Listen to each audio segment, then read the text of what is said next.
परमेश्वर के पवित्र नाम की स्तुति हो प्रियजनों। आज 30 तारीख है, लगभग महीना ख़त्म होने को आया, 8वां महीना ख़त्म होने के लिए आ गया। और परमेश्वर जो दया का धनी है, उन्होंने हमको आज तक संभाला। परमेश्वर को धन्यवाद। आइए, आज इतवार है, प्रभुवार है, और प्रभुवार की भक्ति में हम लीन और दीन हो जाएं और परमेश्वर का गौरव महिमा करें। आप सभी का स्वागत है हमारे इस प्रार्थना सभा में। सो आइए हम प्रार्थना करें। आकाश और पृथ्वी के निर्माण करता परम पवित्र पिता, आपको धन्यवाद देते हैं। आपके नाम की स्तुति, महिमा, प्रशंसा, आपकी बड़ाई करते हैं। हम आते इस समय आपके चरणों में प्रभु जी। जाने अनजाने में जो भी हमसे पाप अपराध गुनाह हुआ है, क्षमा कीजिए। सोचने के द्वारा, बोलने के द्वारा, कार्य में, अन्य किसी रीति से कोई भी प्रकार का गुनाह हुआ है तो क्षमा कीजिए प्रभु यीशु। इस समय प्रभु जी, हम हमारे सारे अपराधियों को जिन्होंने हमें तकलीफ बेड़ा पहुंचाई, हम क्षमा करते हैं बिना शर्त। साथ में प्रार्थना करते हैं उनके लिए प्रभु जी जिनको हमने तकलीफ बेड़ा पहुंचाई, उनके हृदय को छू ले प्रभु जी। हमें एक मन का बना ताकि एक होकर हम आपकी भक्ति कर सकें प्रभु यीशु। हम इस समय प्रभु जी उन जो शराब हमने लोगों को दिया है, शराब दिया, हाई दिया, न्याय किया, उसके पावर को कैंसिल करते हैं। लोगों ने हमें जो शराब दिया, हाई दिया, न्याय किया, उसके पावर को हम रद्द करते हैं प्रभु यीशु मसीह के नाम से। इस समय विशेष प्रार्थना करते हैं उनके लिए जिनको आपकी प्रार्थना की सख्त ज़रूरत है प्रभु जी, आपकी दया की सख्त ज़रूरत है। उन्हें आपके हाथ में देते हैं। जिनका धरती पर आज आखिरी दिन, आखिरी रात है, एक मौका दीजिए कि वो पश्चाताप करके आपके पास आए। एक भी आत्मा नाश ना हो। जिन्हें दंड मिला है उन पर दया कीजिए, उन्हें बचाइए। जिन्हें दंड मिलने वाला है उन पर भी दया कीजिए। हम प्रार्थना करते हैं प्रभु जी, हम प्रार्थना करते हैं इस समय प्रभु जी, कोई भी किसी प्रकार का बड़ा गलत कदम उठाने जा रहा है प्रभु जी, उन्हें रोकिए, ऐसा हम प्रार्थना करते हैं।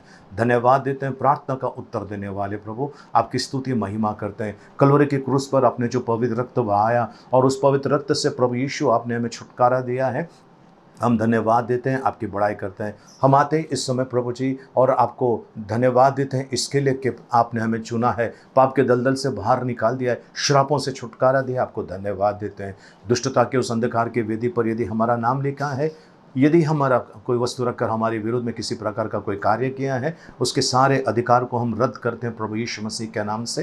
प्रभु जी, शैतान ने जो भी गढ़ बांधा है हमारे आसपास में, उन सारे गढ़ों को इस समय यीशु मसीह के नाम से तोड़ते हैं और भेजते हैं प्रभु यीशु मसीह के चरणों में। धन्यवाद प्रभु जी, आपकी स्तुति महिमा करते हैं। पवित्र आत्मा, इस प्रार्थना सभा का ताबा लीजिए, हमें सिखाइए आत्मा में और सच्चाई में आराधना करने के लिए। आपके बिना ये प्रार्थना सभा अधूरी है। आइए पवित्र आत्मा हमारी सहायता कीजिए यीशु मसीह के नाम में, आमेन। आइए प्रियजनों, हम आज की स्तुति आराधना में भाग लें और परमेश्वर का गुणगान करें, परमेश्वर की बड़ाई करें। हम तैयार हैं? आइए हम परमेश्वर का जय जयकार करें।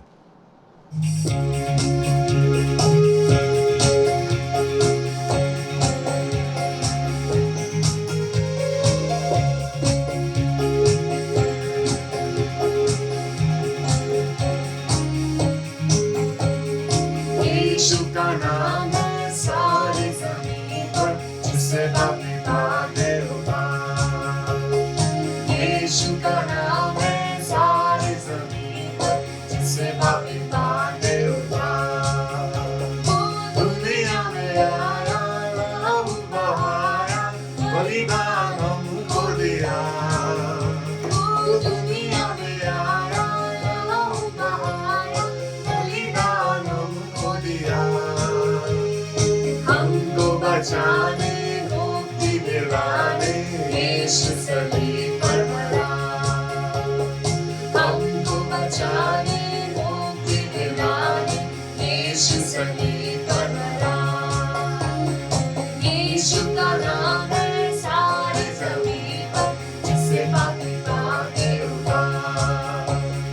यीशु का नाम है सारी ज़मीन पर, जिससे पापी भागे उधार। आसमां के नीचे, लोगों के बीच में, कोई दूसरा नाम नहीं है। आसमां के नीचे, लोगों के बीच में, कोई दूसरा नाम नहीं है। यीशु का नाम है सारी ज़मीन पर, जिससे पापी भागे उधार। यीशु का नाम है सारी ज़मीन पर, जिससे पापी भागे उधार। अपना हृदय उसको देखकर देखो, नया जीवन तुम पाओ। अपना हृदय उसको देखकर देखो, नया जीवन तुम पाओ।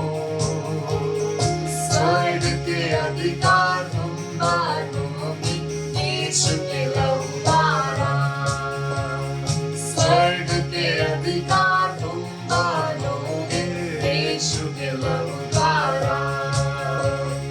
यीशु का नाम है सारी जमीन पर जिसे पापी पाते उतार। यीशु का नाम है सारी जमीन पर जिसे पापी पाते उतार। बड़ी मत मरो तुम, दुआ करो तुम, यीशु जल्दी आने वाला है। बड़ी मत मरो तुम, दुआ करो तुम, यीशु जल्दी आने वाला है। जागते रहो तुम, प्रार्थना करो तुम, देखो वो आने वाला है। जागते रहो तुम, प्रार्थना करो तुम, देखो वो आने वाला है।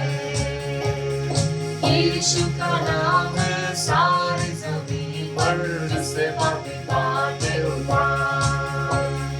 यीशु का नाम है सारी जमीन पर जिसे पापी पाते उतार।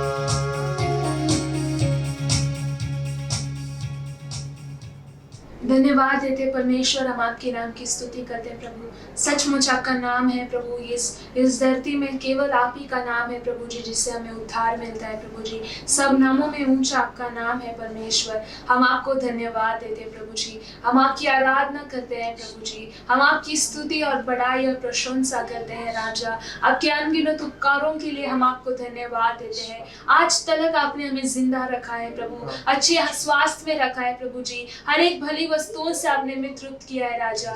हम आपको धन्यवाद देते हैं। हम आनंदित होकर आपके भवन में आते हैं प्रभु, आनंदित होकर हम आपकी आराधना करते हैं राजा, क्योंकि आप महान है परमेश्वर, क्योंकि आप सेनाओं का यहोवा है प्रभु जी। हम अपने हाथों को उठाकर आपकी आराधना करते हैं राजा, हम आपकी स्तुति और आपकी बड़ाई करते हैं।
से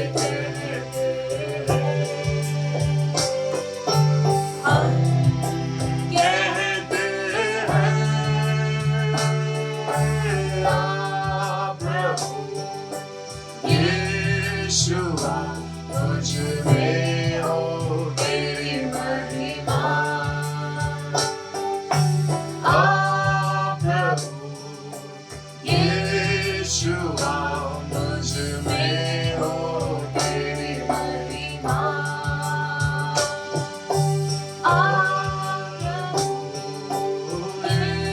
यीशुआ मुझ में हो तेरी महिमा मुझ में हो तेरी महिमा मुझ में हो तेरी महिमा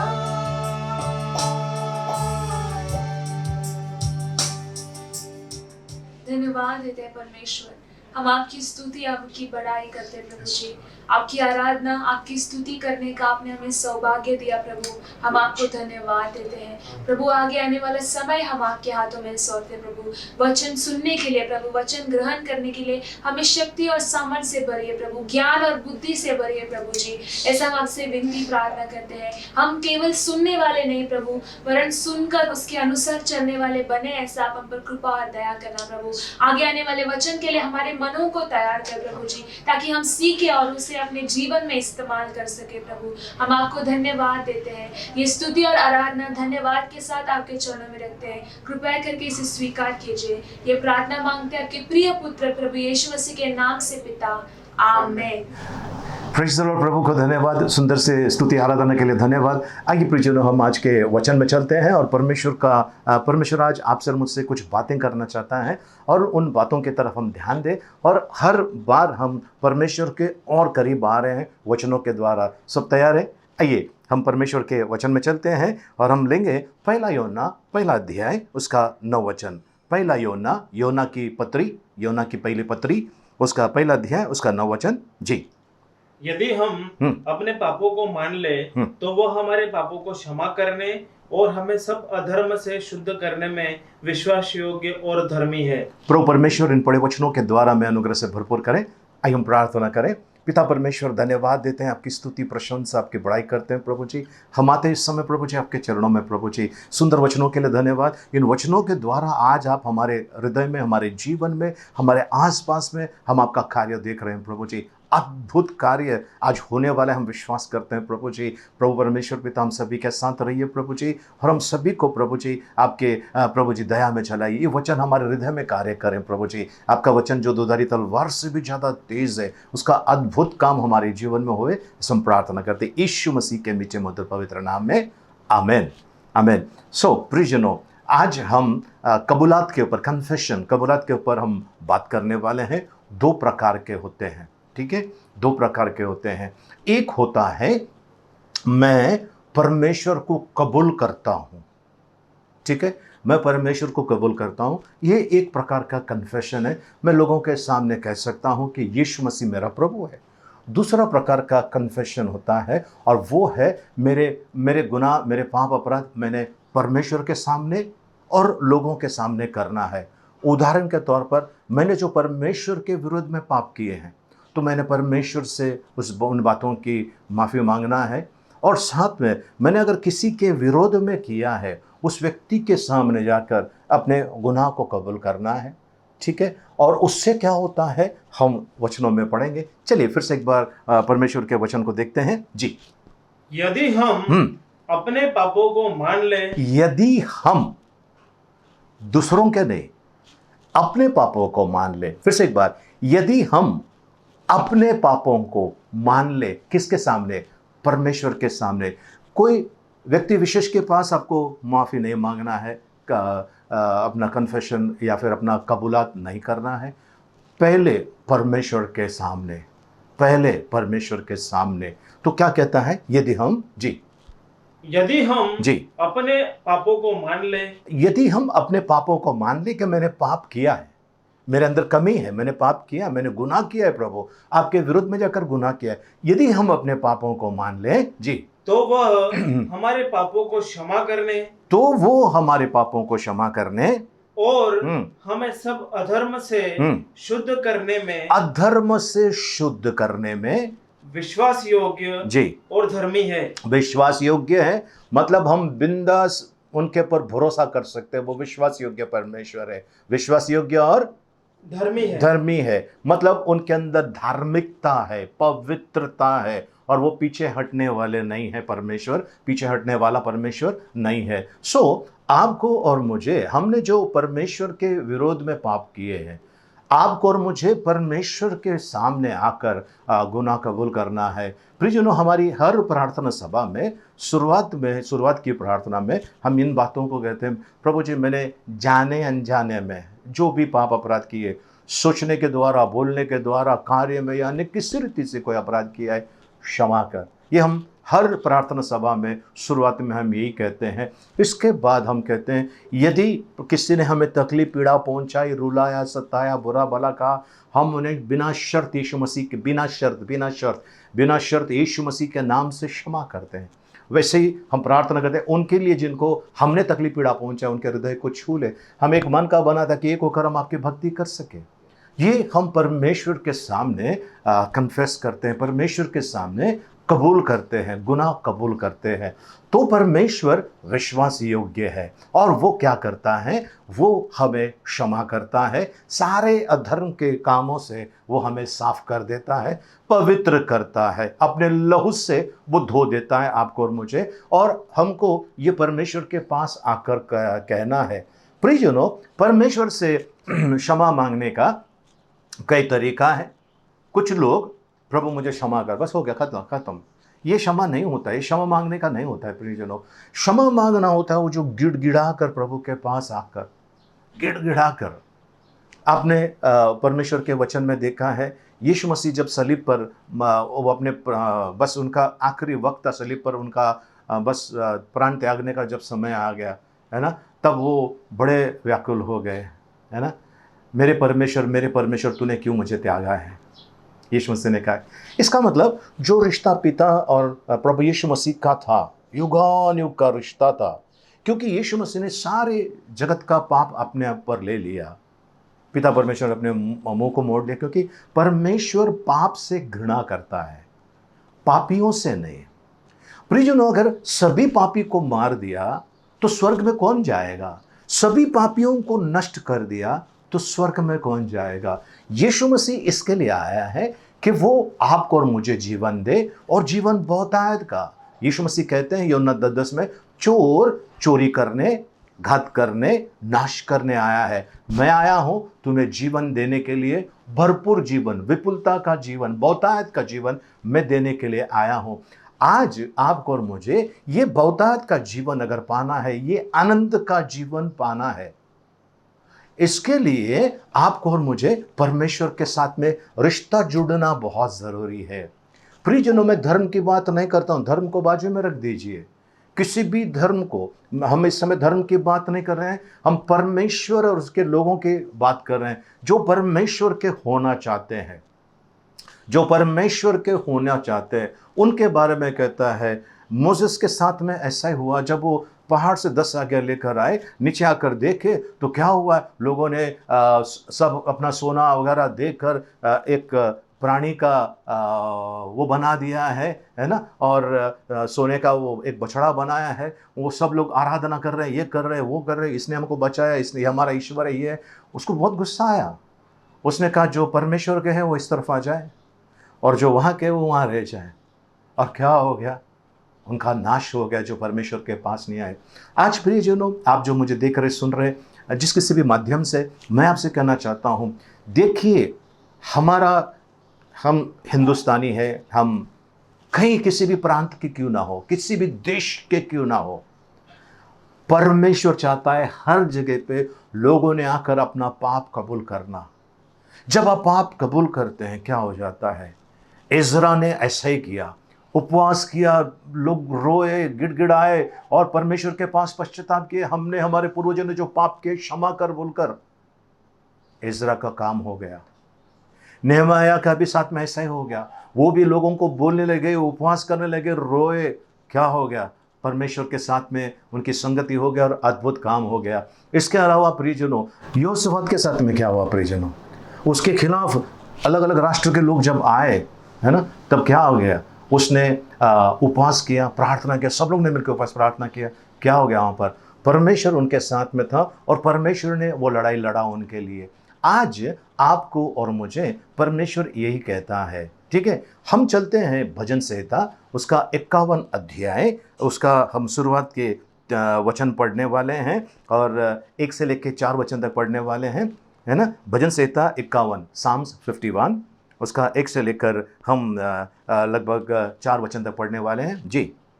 हे परमेश्वर जी, अपनी करुणा के अनुसार जी, मुझ पर अनुग्रह कर, अपनी करुणा के अनुसार मुझ पर अनुग्रह कर, जी, अपनी बड़ी दया के अनुसार जी। मेरे अपराधों को मिटा दे। इसने किया क्या था? इसने व्यभिचार किया था, ठीक है। व्यभिचार करने के बाद क्या हो गया? उसके साथ में उसके पति को मरवा दिया और वहाँ पर नबी आकर उसको डांटता है। फिर वो क्या करता है? उसी औरत से शादी कर लेता है, ठीक है। यानी उस औरत के खिलाफ जो पाप किया था, अब उसने वो माफ़ी मांगा होगा, पता नहीं क्या किया, और उनका विवाह हो गया, तो उस औरत ने भी माफ़ कर दिया होगा, ठीक है। लेकिन इसका रिश्ता इंसान से तो जुड़ गया था, लेकिन परमेश्वर से टूटा हुआ था। अगर आप किसी व्यक्ति से जाकर माफ़ी मांगते हो, बहुत बड़ा काम है वो, लेकिन उससे बड़ा काम है परमेश्वर से माफ़ी मांगना, परमेश्वर से माफ़ी मांगना। और ये जो दाऊद है, ये क्या करता है? राजा दाऊद, इसको जब एहसास होता है, क्या एहसास होता है? ये परमेश्वर से अलग हो गया, ये परमेश्वर से अलग हो गया। इसकी जो संगति थी परमेश्वर के साथ में, वो टूट गई। अंदर बेचैनी आ गए, अंदर उसको तड़पना स्टार्ट हो गया और उसको पता चला मैंने जो पाप किए हैं, ठीक है, मैंने जो पाप किए हैं, किसके विरुद्ध? यहोवा परमेश्वर के विरुद्ध में। अब मुझे उस चीज़ से, परमेश्वर की संगति से जो मैं दूर हो गया हूँ, अब मुझे परमेश्वर की ज़रूरत है, अब मुझे परमेश्वर से एक होने की ज़रूरत है। उड़ाऊ पुत्र का दाखला आप सभी जानते हैं, वो अपना हिस्सा लेके निकल गया था, लेकिन जाने के बाद क्या हो गया? पैसे ख़त्म हो गए, अकाल गिरा, सुअरों को जो डाला हुआ खाना उसमें से निकाल के खाता था, ऐसी उसकी परिस्थिति थी। अब वो कहता है कि मेरे पिता के घर में उसके नौकर चाकर अच्छा खा पी कर मस्त रहते हैं और देखो मैं क्या खा रहा हूँ। वो वहाँ से उठकर अपने पिता के पास जाता है, अब वो नौकर बन के वहाँ पर रहना चाहता है। लेकिन क्या हुआ प्रियजनों? उसके पिता दूरी से देखता है और सबको बुलाता है, अपने बच्चे को गले लगाता है, उसको अच्छे वस्त्र देता है, बाप उसको सब अंगूठी वगैरह सब कुछ उसको जो चाहिए वो सब दे देता है और बाप खुश हो जाता है, क्योंकि अब बेटा बाप से ज़्यादा खुश हुआ है। क्यों? क्योंकि उसकी जो संगति अपने पिता से टूट गई थी वो एक हो गई। आज आपको और मुझे प्रियजनों अंदर बेचैनी है, अंदर किसी प्रकार का आपको कमी महसूस हो रही है, वो आनंद, वो शांति जब आपने परमेश्वर को ग्रहण किया वो कहीं खो दिया है, तो आज समय है आपको पश्चाताप करना है, परमेश्वर के सामने आकर अपने गुनाह को कबूल करना है, अपने गुनाह को आपको कबूल करना है, ठीक है। अब जब आप गुनाह कबूल करते हो तो कैसे गुनाह कबूल करना है? देखिए हमारे दाऊद राजा कैसा करता है, फिर से एक बार। हे परमेश्वर जी, अपनी करुणा के अनुसार जी, मुझ पर अनुग्रह कर, मुझ पर अनुग्रह कर, अपनी बड़ी दया के अनुसार मेरे अपराधों को मिटा दे। यानी परमेश्वर के पास जो दया है वो हमारी जो अपराध है उससे बड़ी दया है। मतलब आप सोचोगे मैंने तो बहुत पाप किया, परमेश्वर क्या मुझे क्षमा? नहीं नहीं नहीं नहीं, आपने जितना भी पाप किया है उससे बड़ा परमेश्वर की दया है। और अपनी बड़ी दया, जी, बड़ी दया के अनुसार मेरे अपराधों को मिटा दे। जी, मुझे भली भांति धोकर जी, मेरा अधर्म दूर कर। धोने की बात कर रहा है, धोने की बात कर रहा है। हमने जो पढ़ा पहला योना 1:9, वो हमें शुद्ध करता है। पहला योना 1:9 में क्या कहता है? हमें सारे अधर्म के कामों से वो शुद्ध करता है, धो देता है, साफ कर देता है। प्रियजनों, इसके बारे में हम आगे चलकर देखने वाले हैं। ये क्या कर रहा है? अपने पापों को कबूल कर रहा है, अपने पापों को कबूल कर रहा है। जी, और मेरा पाप छुड़ाकर मुझे शुद्ध कर। मेरे पाप से मुझे छुड़ाकर मुझे शुद्ध कर, मतलब मुझे पवित्र कर। मेरे पाप जो मेरे पीछे पड़े हुए हैं, मेरे पाप जो मेरे पीछे पड़े हुए हैं, उससे मुझे छुटकारा दे, उससे मुझे छुटकारा दे। प्रियजनों, सोचिए आप जंगल में जा रहे हैं और आपके पीछे कोई खतरनाक जानवर लगा हुआ है, आप क्या करोगे? आप उसका हो सके इतना कोशिश करोगे कि उससे कहीं तो भी दूर भाग जाए। ऐसा कहते हैं कि अगर जंगली हाथी आपके पीछे पड़े तो आपको सीधा नहीं दौड़ना है, आपको ऐसा आड़ा टेढ़ा दौड़ना है। वैसे दौड़ते दौड़ते हाथी थक जाएगी और आपका पीछा छोड़ देगी। लेकिन पाप जो है वो तो पीछा करने वाला है, क्योंकि उसकी संगति आपके साथ में हो गई है, वो तो आपका पीछा करने वाला है। लेकिन जब आप परमेश्वर के पास आते हैं प्रियजनों, तब क्या हो जाता है? पाप का जो अधिकार आपके ऊपर है वो खत्म हो जाता है। पाप का अधिकार जो आपके ऊपर है वो खत्म हो जाता है। आपने देखा होगा कई कई जगह पे मच्छर काटते हैं, इस कारण एक क्रीम आता है, वो क्रीम लोग लगाते हैं। वो क्रीम लगाने से क्या होता है? जिस हिस्से पे क्रीम लगा है उस हिस्से पर मच्छर आकर काटते नहीं है। ठीक है, अगर आपको परमेश्वर ने शुद्ध कर दिया, धो दिया है, तब पाप का जो पाप के दासत्व में आप जो थे, पाप के अधिकार में जो आप थे, आप उसमें से बाहर आ गए। करना क्या है? अपने पापों को प्रभु के सामने कबूल करना है, माफ़ी मांगना है। तो सबसे पहला चीज़, दाऊद राजा ने अपने पापों को कबूल किया। दूसरा चीज़, अगर हम देखें परमेश्वर के वचन में, और हम जाएंगे 7 से लेकर 9 वचन तक चलते हैं जी। जिह्वा से मुझे शुद्ध कर जी, तो मैं पवित्र हो जाऊंगा। तू मुझे शुद्ध करेगा तो मैं पवित्र हो जाऊंगा जी। मुझे धो हाँ जी। और मैं हिम से भी अधिक श्वेत बनूंगा। हिम मैंने पहाड़ पे जो बर्फ मिलता है उसको हिम कहते हैं। हिमालय पर्वत पर देखिए होता है, सफेद कलर का है ना, बर्फ होता है, उसको कहते हैं। तो मैं वैसा श्वेत हो जाऊंगा, पवित्र हो जाऊंगा जी। मुझे हाँ। हर्ष और आनंद की बातें सुना, जिससे जो हड्डियां तूने तोड़ डाली है जी, वह मगन हो जाए। ओके, हड्डियां तोड़ डाली का मतलब परमेश्वर ने क्या उसके हाथ पांव की हड्डियां तोड़ दी थी? नहीं नहीं नहीं नहीं, इसने पाप किया है और पाप की मजदूरी मृत्यु है, बाइबल कहता है। इसने पाप किया है, इसके लिए इसको अपने शरीर में महसूस हो रहा है, अपने शरीर में महसूस हो रहा है बीमारी, तकलीफ, संकट, है ना, ये सारी चीजें उसको महसूस हो रहा है। तो वो ऐसा कह रहा है जो हड्डियां तोड़ दी है उसको ठीक कर दे, उसको ठीक कर दे। ये कब हो सकता है? जब आपने अपने पापों को कबूल किया। इस दाऊद राजा ने अपने पाप को कबूल किया, अपने पाप को बिल्कुल कबूल किया उसने जी।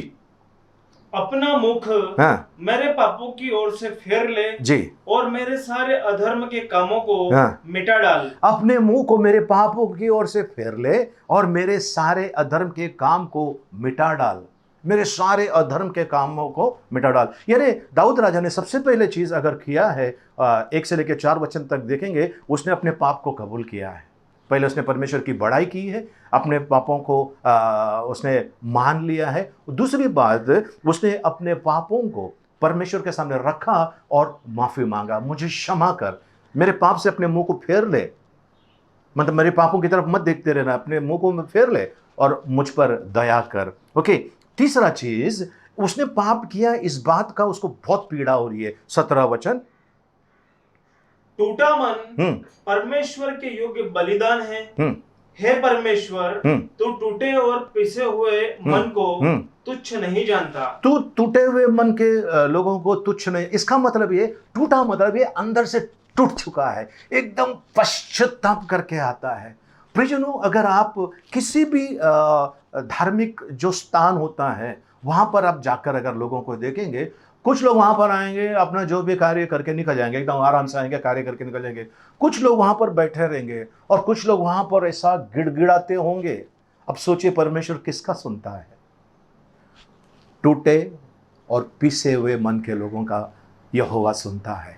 हालेलुया, प्रेज द लॉर्ड, प्रभु को धन्यवाद। सो प्रियजनों, ये अपना मन के अंदर से, मतलब अंदर से टूटा हुआ मन लेकर वो परमेश्वर के पास आया है। क्यों आया है? क्योंकि वो जानता है मेरा रिश्ता जो परमेश्वर से टूटा है, अगर टूटा है तो फिर मैं आगे नहीं बढ़ सकता हूँ। कई लोगों ने अपना रिश्ता परमेश्वर के साथ में टूटने के बाद भी वो बिंदास चले गए और नाश के गड्ढे में जाकर वो अपने आप को उन्होंने मिटा डाला है। आज आपको और मुझे प्रियजनों इतना आसान छोटा सा काम करना है। सबसे पहले पापों को मानना है, दूसरा आपको पश्चाताप करना है, ओके, परमेश्वर के पास आकर कबूल करना है, पश्चाताप करना है। अच्छा, तीसरा, आपको प्रार्थना करना है ना। आपको अंदर से बहुत वो हो रहा है, पीड़ा हो रहा है, आपको प्रार्थना करना है। अच्छा, उसके बाद चौथी चीज आपको जो करनी है, कहने प्रभु जी अब वो रिश्ता जोड़ दे, रिश्ता जोड़ दे। ठीक है, वो रिश्ता जोड़ना बहुत जरूरी है। कई बार ऐसा होता है कि हमने किसी के साथ में कुछ हमारा तू मैं हो गया, किसी के साथ में झगड़ा हो गया, हमने जाकर माफी मांग ली, ठीक है, सामने वाले ने बोल दिया हाँ मैंने आपको माफ कर दिया, ठीक है, लेकिन वो दरार बाकी रहती है, वो दरार बाकी रहती है। और दिमाग में ये रहेगा इसने मेरे साथ में ऐसा किया था, आपने माफ किया है, हाँ माफ तो किया है, लेकिन इसने ऐसा किया था। वो दरार को तोड़ना बहुत ज़रूरी है। और वो आपको और मुझे पढ़ने के लिए मिलेगा। 12 वचन से हम पढ़ लेंगे, 12 से 15 वचन तक। अपने किए हुए उद्धार का हर्ष मुझे फिर से दे। आपने जो उद्धार दिया मुझे, मेरे जीवन को आपने छुटकारा दिया है, वो जो हर्ष, वो जो आनंद जो मेरे अंदर था वो चले गया है, मुझे वो चाहिए जी। और उदार आत्मा देकर मुझे संभाल। ओके, आगे। तब मैं अपराधियों को तेरा मार्ग सिखाऊंगा जी, और पापी तेरी ओर फिरेंगे। पापी तेरी ओर फिरेंगे। मैं उन लोगों को जो पाप में है उन्हें आपका मार्ग सिखाऊंगा, और पापी लोग जो है अपना बुरा जो मार्ग है वो छोड़कर आपके पीछे चलेंगे। मैं लोगों को जाकर बताऊंगा कि ये पाप का मार्ग है, इस मार्ग के अंदर किसी भी प्रकार का कोई भी फायदा नहीं है, ये मैं लोगों को बताऊंगा। ये विनाश का मार्ग है, मैं लोगों को बताऊंगा। प्रियजन, यीशु मसीह कहता है मुझे छोड़ कोई भी पिता के पास नहीं जा सकता है, मुझे छोड़ कोई भी पिता के पास नहीं जा सकता है। जी, आगे। हे परमेश्वर, हे मेरे उद्धार करता परमेश्वर, मुझे हत्या के अपराध से छुड़ा ले, मुझे हत्या के अपराध से छुड़ा ले। तब मैं तेरे धर्म का जय जयकार करने पाऊंगा। जी, हे प्रभु, हे प्रभु मेरा मुंह खोल दे, जी, तब मैं तेरा गुणानुवाद कर सकूंगा। जी, क्योंकि तू मेल बलि से प्रसन्न नहीं होता, तू मेल बलि से प्रसन्न नहीं होता, नहीं तो मैं देता। हाँ, होम बलि से भी तू प्रसन्न नहीं होता, होम बलि से भी तू प्रसन्न नहीं होता। टूटा मन परमेश्वर की योग्य बलिदान है। हे परमेश्वर, तू टूटे और पिसे हुए मन को तुच्छ नहीं जानता। ओके, आगे चलते हैं। ये तो बातें उन्होंने की, कुछ और सुंदर बातें उन्होंने प्रार्थना में की है, और वो है 10 वचन पर आते हैं। हे परमेश्वर जी, मेरे अंदर शुद्ध मन उत्पन्न कर। मेरे अंदर शुद्ध मन उत्पन्न कर, मतलब मेरा मन गंदा हो चुका है, गंदा हो चुका है। दुनिया भर की सारी पापों की चीजें मेरे अंदर आई है, मेरे अंदर एक शुद्ध मन उत्पन्न कर। उत्पन्न कर मतलब उसको शुद्ध कर। हम लोग हमेशा गीत गाते हैं, मेरा दिल बदल प्रभु, उसे नया बना दे। मतलब दिल तो वही है, लेकिन परमेश्वर क्या करता है, अंदर से उसको नया बनाता है। पहला जो कठोर पत्थर की तरह कठोर था उसको हटाकर आप जैसा परमेश्वर का है वैसा हृदय बनाता है। आमीन, हालेलुया, प्रभु को धन्यवाद हो, प्रभु की स्तुति हो। तो इसने क्या किया है, अपने पापों को कबूल किया है, उसको पश्चाताप हुआ है, ठीक है, और वो कहता है कि वापस रिश्ता आपका मेरा जुड़ना चाहिए। अब ना, अपने किए हुए उद्धार का हर्ष मुझे फिर से दे, और उदार आत्मा देकर मुझे संभाल, मुझे संभाल, मुझे संभाल कि मैं गिर ना जाऊं, मुझे संभाल कि मैं फिसल ना जाऊं। तो दाऊद ने अपने पापों को कबूल कर दिया। पवित्र शास्त्र देखिए क्या कहता है, नीति वचन उसका 28 अध्याय उसका 13। जो अपने अपराध छिपा रखता है जी, उसका कार्य सफल नहीं होता। अभी देखिए, अगर आपके जीवन में सफलता नहीं मिली है, कोई बात नहीं है, कोई बात नहीं है। आज का दिन है हमारे पास, उस सफलता को हम वापस ले सकते हैं। कैसे? जो अपने पापों को छिपाता है वो सफल नहीं होगा। जी, आगे। परंतु जो उनको मान लेता, नंबर 1 मान लेता और छोड़ भी देता है, नंबर 2 छोड़ भी देता है, उस पर दया की जाएगी, उस पर दया की जाएगी। सो पाप मान लिया और पाप को छोड़ दिया। इस बीच के अंदर क्या आ गया, दाऊद ने पाप को मान लिया, पहला चीज। दूसरा, उसने क्षमा मांगा, तीसरा, उसको बहुत दर्द हुआ। चौथा, वो कहता है कि मुझे फिर से एक कर प्रभु जी, ठीक है। और यही चीज़ 28 अध्याय का 13 वचन में कहता है, लेकिन जो कोई अपने पाप को छोड़ देगा, कबूल करेगा और छोड़ देगा। इस बीच में ये चार चीज़ें हमने देखी, कबूल करेगा और छोड़ देगा। क्या कहता है परमेश्वर? अपने पापों को कबूल कर, ठीक है। लेकिन रोमियो में ऐसा भी लिखा हुआ है, क्योंकि वो क्षमा करते, इसके लिए मैं क्या पाप करते जाऊं नहीं, ऐसा नहीं होना चाहिए प्रियजनों। इसके लिए दाऊद कहता है, मेरे अंदर एक शुद्ध मन, ऐसा मन जो आपके विरोध में पाप ना करे, ऐसा मन मेरे अंदर निर्माण कर, परमेश्वर का वचन कहता है। हम चलते हैं भजन संहिता 32 अध्याय उसका 5 वचन।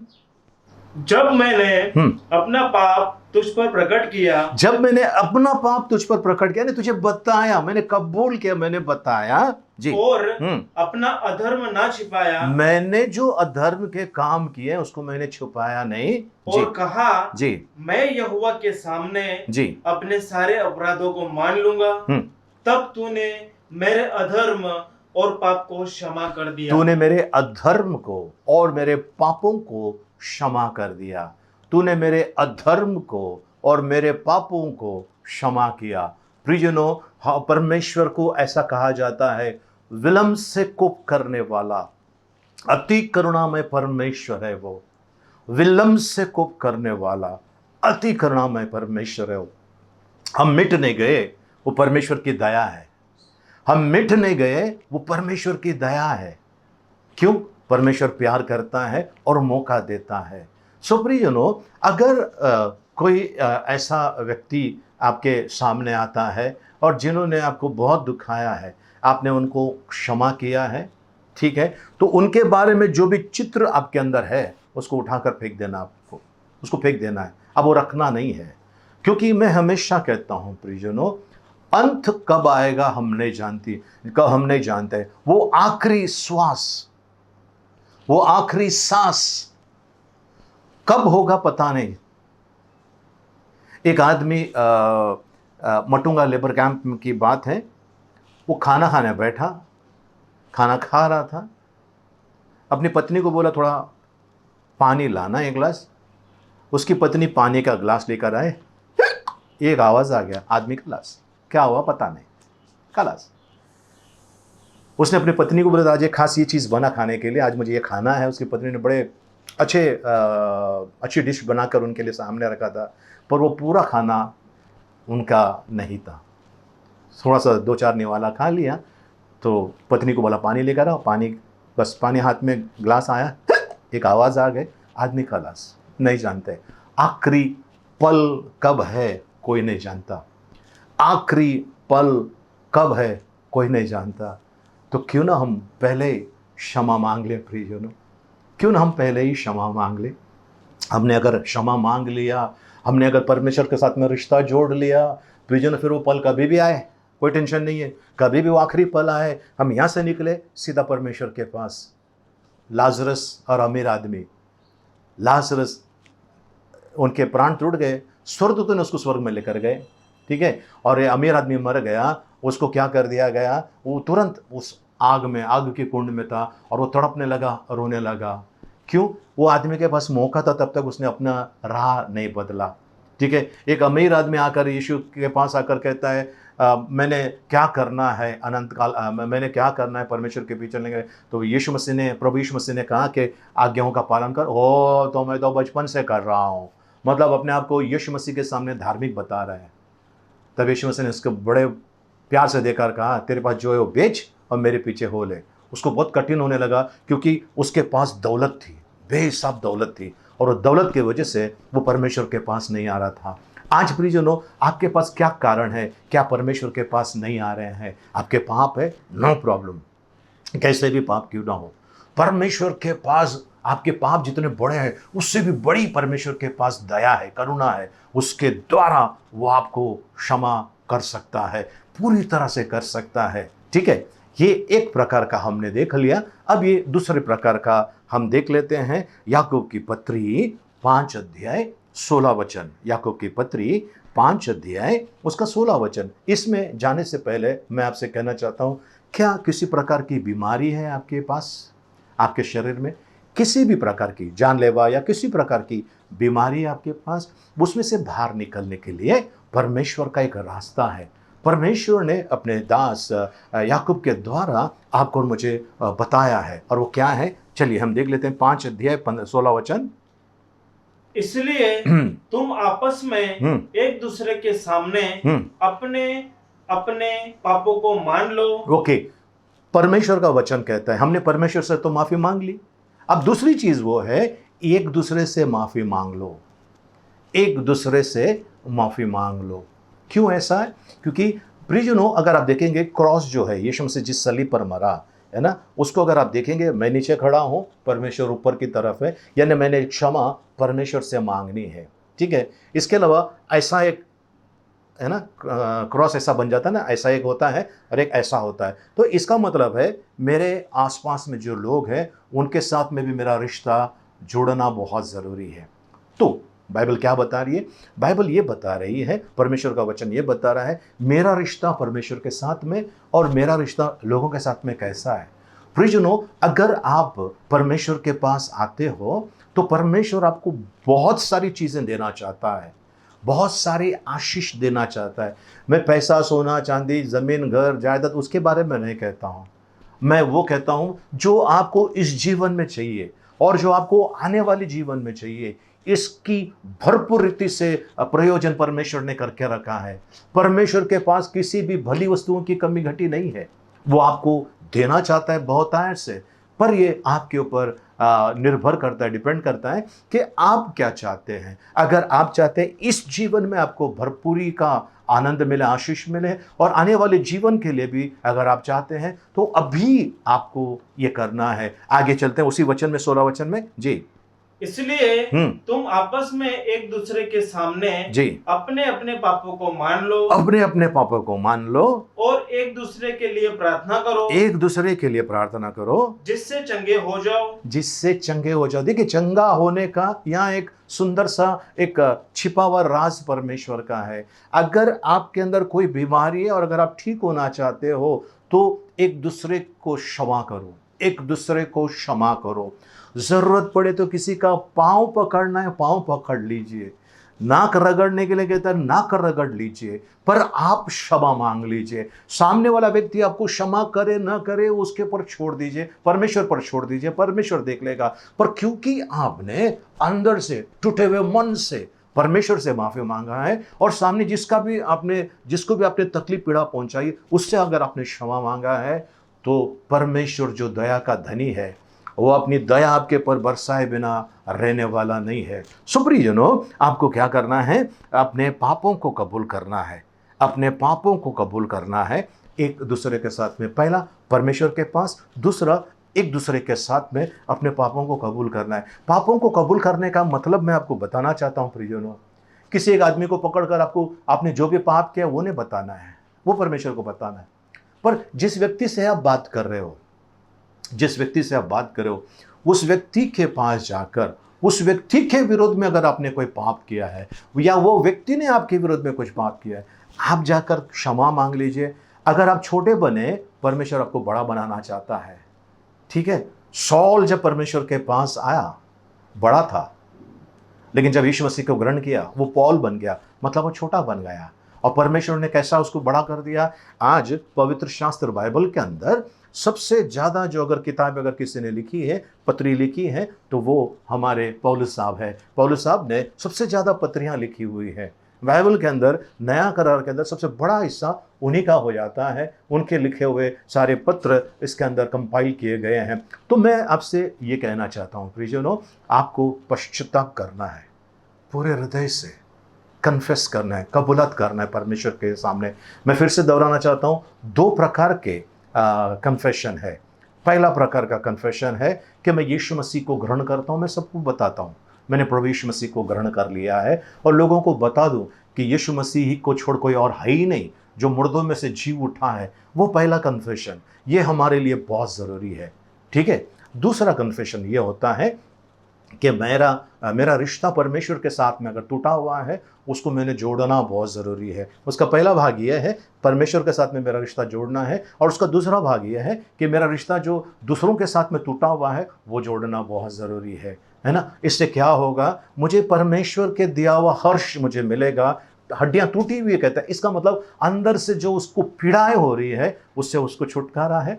तीसरा, एक दूसरे को अगर वो क्षमा करते हैं तो उसके साथ में क्या होता है प्रियजनों, कि इसके अंदर कोई बीमारी है, वो बीमारी चंगा हो जाएगा। अब वो बीमारी चंगा होने के लिए आपको प्रार्थना करने की ज़रूरत नहीं है, आपको प्रार्थना करने की ज़रूरत नहीं है, ठीक है। आपको क्या करना है, ओके। एक उदाहरण मैं आपके सामने रखना चाहता हूँ प्रियजनों। आप सोचिए, एक प्लास्टिक का पाइप लेकर आए, पानी का पाइप लेकर आए आपने, सामने नल है, ठीक है।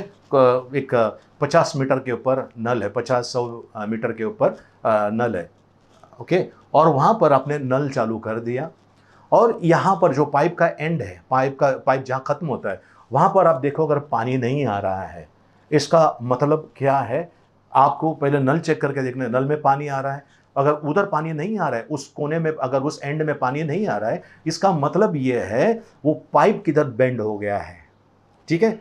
वो जब तक आप बेंड सीधा नहीं करोगे पानी नहीं आएगा। जब वो बेंड को, जो टेढ़ा हो गया है, पाइप मुड़ गया है, उसको जब आपने सीधा कर दिया, अपने आप पानी आपको वहां पर दिखाई देगा। Praise the Lord. परमेश्वर सबको आशीष देता है, परमेश्वर के पास, परमेश्वर ने आशीष दे दिया है, हर एक को आशीष दे दिया है। अगर आपको नहीं मिल रहा है, यानी आपको देखना है आपका रिश्ता कहाँ पर टेढ़ा हो गया है। पहला रिश्ता परमेश्वर के साथ में, दूसरा रिश्ता लोगों के साथ में।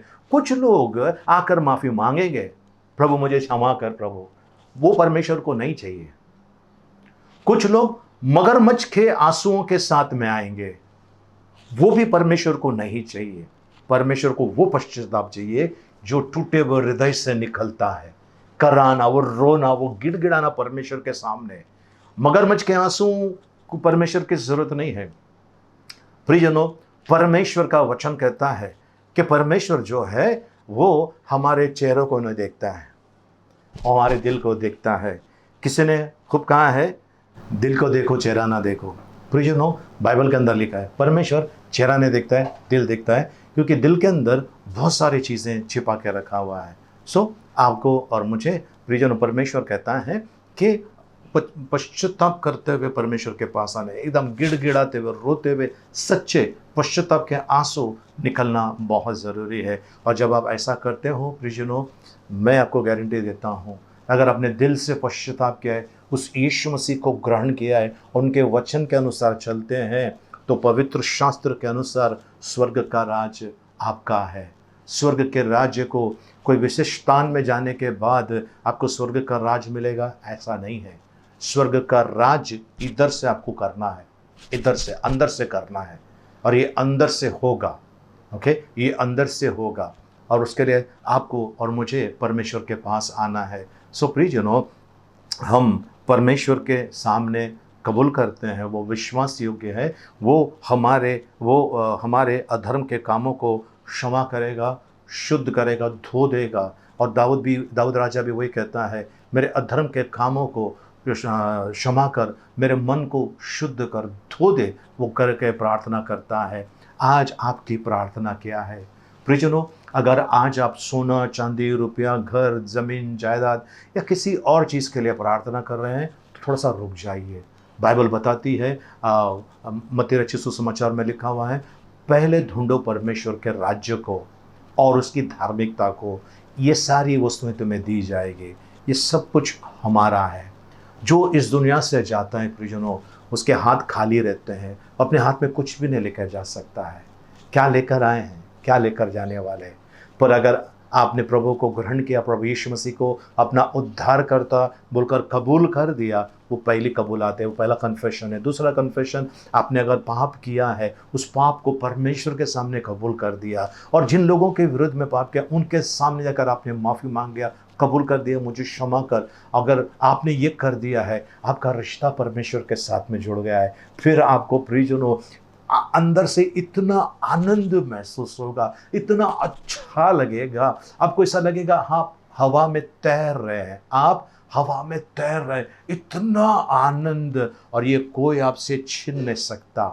आपको पता है प्रियजनों, अगर कोई व्यक्ति, कोई भी व्यक्ति कोई पुण्य का काम करता है, किसी गरीब को खाना खिलाया, ठीक है, कुत्ते को रोटी खिलाया, मछलियों को कुछ खिलाया, या किसी भी प्रकार का पुण्य का, किसी अनाथ आश्रम में जाकर दान दे दिया, राशन दे दिया, वो जब बाहर आता ना, हाँ अच्छा महसूस होता है, ठीक है, ये बहुत अच्छी बात है, बहुत आनंद महसूस होता है, बहुत हल्का हल्का लगता है। पर उसी समय अगर किसी के साथ में उसको टक्कर लगती है, जोर का लग गया, उसके मुंह से अगर कोई शब्द निकल गया, क्रोधित हो गया वो, तो उसकी शांति कहाँ गई? वो जो उसने पुण्य का काम किया था, उसकी जो उसको शांति मिली थी, वो कहाँ गई? प्रभु यीशु मसीह के चेले, यीशु मसीह का जब प्रभु यीशु मसीह का जब स्वर्गारोहण हुआ, उसके बाद उसके चेले, उनको मार पड़ती थी लेकिन पीछे नहीं हटे। क्यों? उनके अंदर भीतर वो आनंद था, वो मरने के लिए भी तैयार थे, क्योंकि उनको पता था परमेश्वर मेरे साथ में है, परमेश्वर ने अपना घर मेरे अंदर बना के रखा है। पवित्र शास्त्र में लिखा हुआ है, क्या तुम नहीं जानते हो तुम्हारा शरीर पवित्र आत्मा का मंदिर है? क्या तुम नहीं जानते हो? सो ये मंदिर हो गया। दाऊद कहते हैं, अपनी आत्मा को मेरे से छीन मत प्रभु जी, अपने पवित्र आत्मा को मेरे से छीन मत प्रभु जी, क्योंकि उसने वैसा काम किया था। लेकिन आज प्रियजनों, परमेश्वर आपको मंदिर बनाना चाहता है। आप जीवित परमेश्वर के मंदिर बनोगे जब ये गंदगी साफ करोगे। आप किसी मंदिर, मस्जिद में, चर्च में जाकर देख लीजिए, आपको गंदगी नहीं मिलेगी, क्योंकि वो पवित्र जगह माना गया है। अगर उसको हम इतना साफ रखते हैं तो हमारे मन को कितना साफ रखना चाहिए। प्रियजनों, मौका है पश्चाताप करते हुए हम परमेश्वर के पास आए, पश्चाताप करते हुए, रोते गिड़गिड़ाते हुए, प्रभु मैंने आपके और आप ही के विरुद्ध में पाप किया, क्षमा कर, रोते हुए दिल से। फिर आपने जो खोया है प्रियजनों, वो कई गुना ज़्यादा आपको मिलने वाला है। आप जो तड़प रहे थे, वो चीज़ें आपकी हो जाएगी। कब? जब आप परमेश्वर के पास आएंगे, क्षमा मांगेंगे, अपने सारे अधर्म के कामों को कबूल करेंगे, तब आपको वो हर्ष, वो शांति, वो आनंद जो बहुतायत से परमेश्वर देता है, उसका अनुभव करोगे। अगर आपने प्रभु को ग्रहण किया है और किसी कारणवश आप दूर गए हैं, अब आपके पास मौका है। उस सलीब पर मरता हुआ 2 चोर थे, उसमें से एक जो था वो कहता है कि तू अगर परमेश्वर का पुत्र है तो अपने आप को बचा, हमें बचा। पर दूसरा उसको डांटता है, हमने पाप किया, हमको सजा मिली है, इसने कुछ भी नहीं किया। इसको कैसे मालूम? ये योना का शायद शिष्य रहा होगा, इसने बपतिस्मा लिया था, इसके लिए तो वो कह रहा है कि ये इसने पाप नहीं किया है। और वो कहता है प्रभु से, तू जब अपने राज्य में आएगा मेरी सुधि लेना। तो इसको किसने बताया कि यीशु मसीह परमेश्वर के राज्य में आने वाला है फिर से? क्योंकि ये जानता था। अगर आप कोई रास्ते पे चलते समय हालेलुया अगर आपने कहा जोर से, तो वो लोग आपको मुड़ के देखेंगे जो परमेश्वर के लोग हैं, और वो लोग भी देखेंगे जो कभी ना कभी प्रार्थना में कहीं गए होंगे, उन्होंने हालेलुया शब्द सुना होगा, वो भी मुड़ के देखेंगे कि हालेलुया कौन कह रहा है। उसी तरह से ये चोर भी कहीं ना कहीं संगति छोड़कर वो बुराई में चले गया था, अब सलीब के ऊपर पश्चाताप करता है। और यीशु मसीह कहता है, मैं तुमसे सच सच कहता हूँ, आज तुम मेरे साथ में स्वर्गलोक में होगे।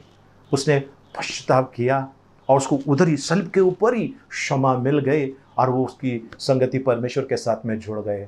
तो आज आप क्या चाहते हैं प्रियजनों? अगर आप चाहते हैं, आइए हम प्रार्थना करें, पूरे हृदय से हम प्रार्थना करें, पश्चाताप करें, और परमेश्वर आपको और मुझे आशीष देना चाहता है। परमेश्वर आपके और मेरे जीवन में अद्भुत काम करना चाहता है। आप तैयार हैं? आइए हम प्रार्थना करें। सर्वशक्तिमान जीवित परमेश्वर पिता, आपको धन्यवाद, आपकी स्तुति प्रशंसा करते हैं। सुंदर से वचन के लिए धन्यवाद प्रभु जी। इन वचनों के द्वारा आज आपने हमसे बातें की है, इसके लिए धन्यवाद प्रभु जी। हम पश्चाताप करके हुए आपके पास आते हैं, पश्चाताप का हृदय लेकर आपके पास आते हैं। दया कीजिए हम पर प्रभु जी, दया कीजिए प्रभु। वो आनंद, वो शांति, वो आशीषें जो हमने खोई थी, वो अच्छा आरोग्य जो हमने खोया था, हमें फिर से चाहिए प्रभु जी, फिर से चाहिए, क्षमा कीजिए प्रभु जी, यीशु मसीह के नाम में, आमीन।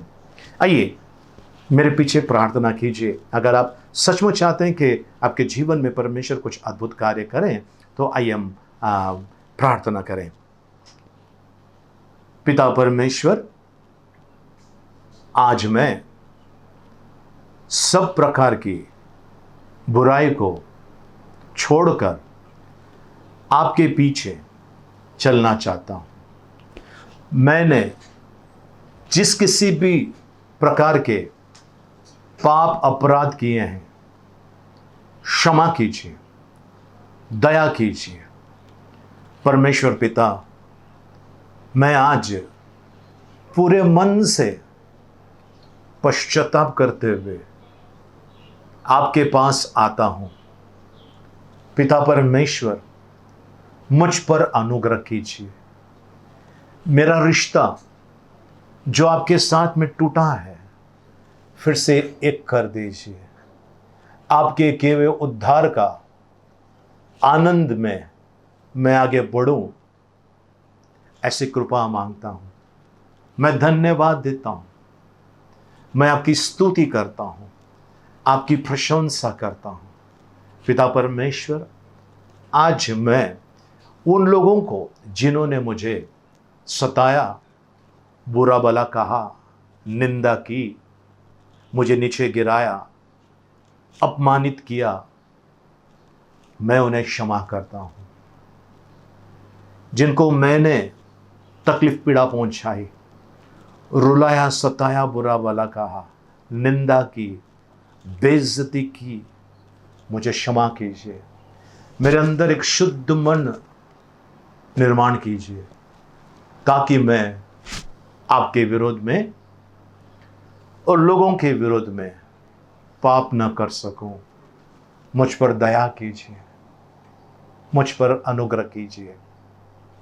और आज मैं उन लोगों को जाकर मिलूं या बात करूं और उनसे भी मैं माफ़ी मांगूं, ऐसी ताकत मेरे अंदर देना। ऐसा प्रभु मुझे दृढ़ बना कि मैं जाकर किसी से भी माफ़ी मांग सकूं जिनको मैंने दुखाया है। आपने ये कार्य मेरे जीवन में किया है, मैं विश्वास करता हूं। प्रभु परमेश्वर पिता,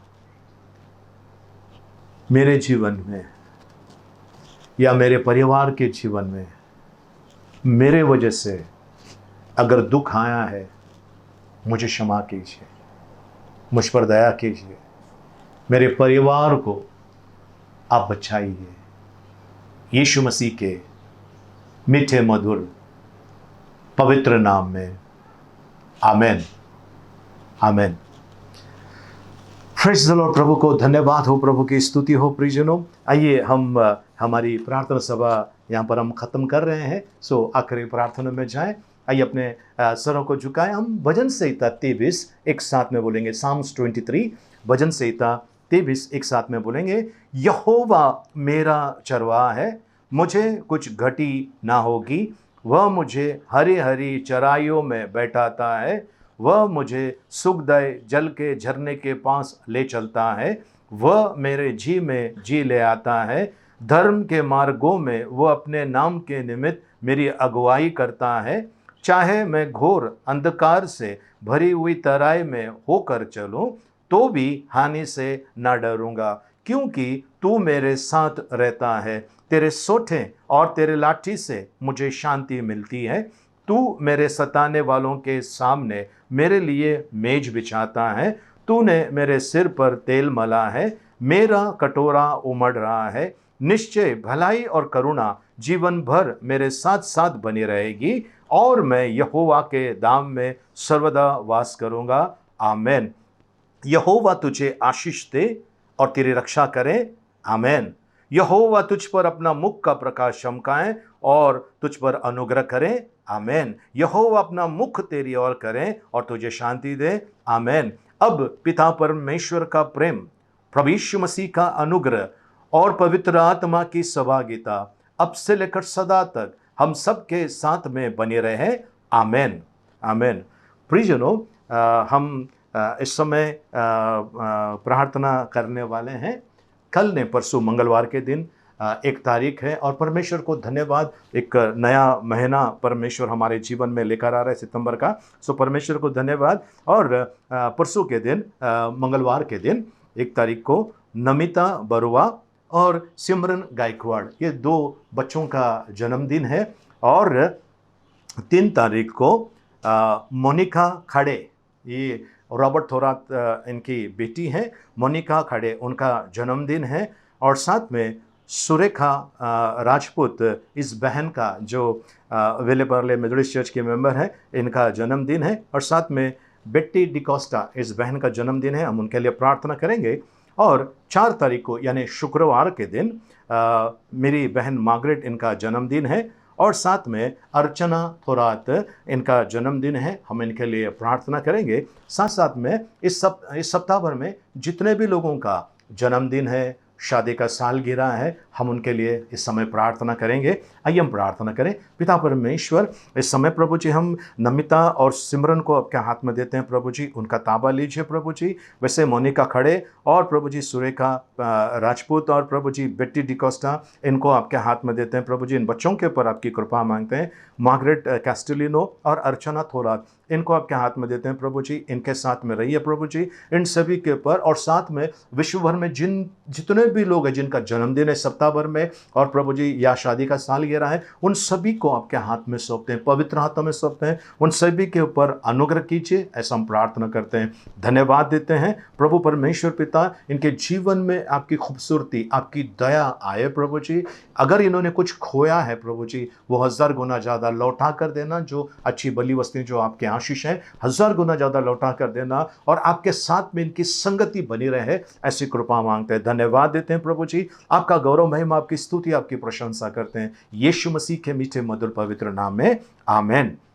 और प्रियजनों, हम समाप्त करने जा रहे हैं। और धन्यवाद, हमारे पास लगभग 180 सब्सक्राइबर हो गए हैं। आप सभी का धन्यवाद, प्रभु की स्तुति हो, आप सभी का धन्यवाद। और मैं चाहता हूँ और सब्सक्राइबर बढ़ जाएं, जिनको परमेश्वर का वचन मिले, है ना, परमेश्वर का उनके जीवन में अद्भुत काम हो। तो इस वीडियो को लाइक करने भूलना नहीं, बिल्कुल हर बार का वीडियो को आपको लाइक करना है। और उसके बाद सब्सक्राइब नहीं किया तो सब्सक्राइब करना है। अगर सब्सक्राइब का जो लाल कलर का नीचे बटन है, इस तरफ नीचे बटन मिलेगा आपको, वो सब्सक्राइब का बटन दबाना है। उसके बाद बेल आइकन आएंगे, उसमें सबसे पहला ऑल वाला है, वो आपको क्लिक करना है। और इसको हो सके इतना शेयर करना है, हो सके इतना शेयर करना है। आपका कोई व्हाट्सएप ग्रुप है तो व्हाट्सएप ग्रुप में भी आप डाल दीजिए, क्योंकि हम किसी के विरोध में बोलते नहीं हैं, तो हमें किसी प्रकार का डर नहीं है। सो आपको कोई भी आपका व्हाट्सएप ग्रुप है, उसमें भी आप भेज सकते हैं।